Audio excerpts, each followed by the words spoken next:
2022 is off to a steamy start for Maya and her lover. That's the name of the debut film by one of New York's very own, Miss Nicole Sylvester. And we have to cut around a lot of sexy stuff to show you this clip.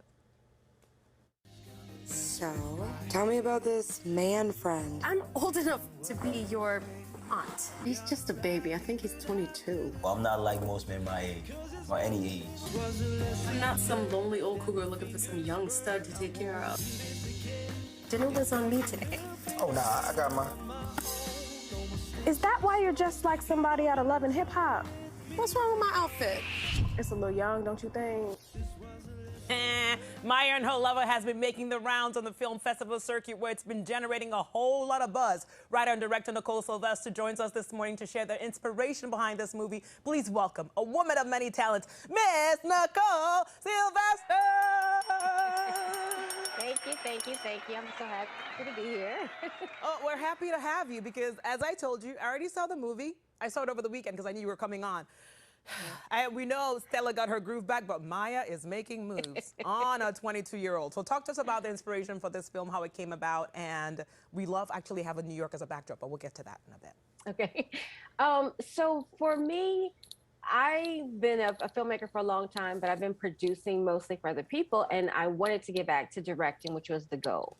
And so I was looking at what kind of personal story could I tell? And the thing that I was experiencing a lot is I turned 40, and people thought I was younger than I was. And so I would get these kind of odd responses to things that I was doing, as if, oh, you're 40, you should have it all figured out. And I felt like I didn't. And then I had this relationship with this younger guy. And like you mentioned, how Stella got her groove back. The end of that, everything worked out. It was such a great story. But for me, I didn't have that same experience dating a younger guy. And so I thought that that would be something interesting to write about.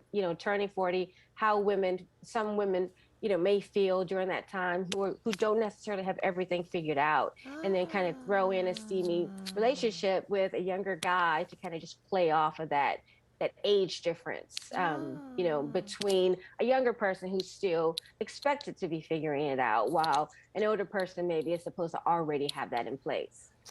Because I was going to say, oh, you're based in Brooklyn, and we get to see Brooklyn as a backdrop. And now I was going to ask what other aspects of your life are inspired by them. But now you've already told us, so good to know. And by the way, I don't know what your reaction has been from people, like both men and women, but I told you I saw it. I was like yelling at Kasim like the whole time, whatever his name is.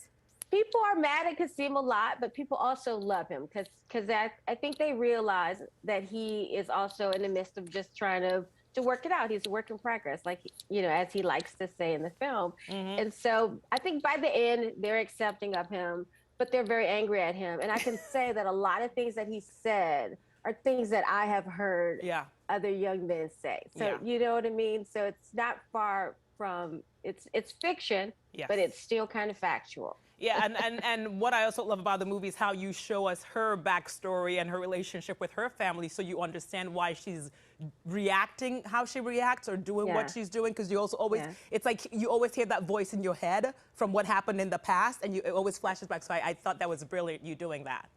Thank you. Yeah, part of the goal was to show that things that, as you grow up, things in your life, and the story, she had a very strong kind of overpowering father, and some of the things that he said to her, maybe not intentional, but they had a certain effect on her, to where, at this point in her life, she's kind of stagnant in progress. And so her relationship with Kasim would, like you said, would bring up little things that would remind her of those situations that kind of, by the end of the film, allow her to break free from some of the restrictions that she's kind of putting on herself, based on her dissatisfaction with where she is. When the dad, who actually is a friend of our show, said what he said about women who wear red lipstick, I was like, and I wear red lipstick all the time. I was like, excuse you, sir?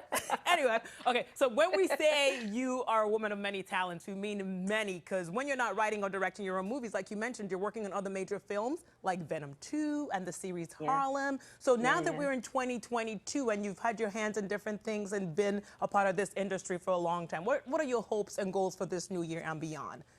So I'm developing a couple of projects right now. My goal is just to continue to make films, and then about mostly about strong women, not necessarily love stories. I want to tell thrillers. I want to tell some of everything. So I have a couple projects that I'm developing right now. One of them that we're hoping to shoot before the end of the year, and then just keep going with Maya to get to as many people to see it as possible now that it is available on streaming platforms. All right. So whenever you get all those projects ready to go, feel free to come back and join us to talk about it. Okay. For now, definitely. everyone, be sure to support Nicole Sylvester and her movie Maya and Her Lover. It is streaming everywhere movies stream. I saw it on Amazon Prime Video. You can just Google it and it'll tell you what options you have available.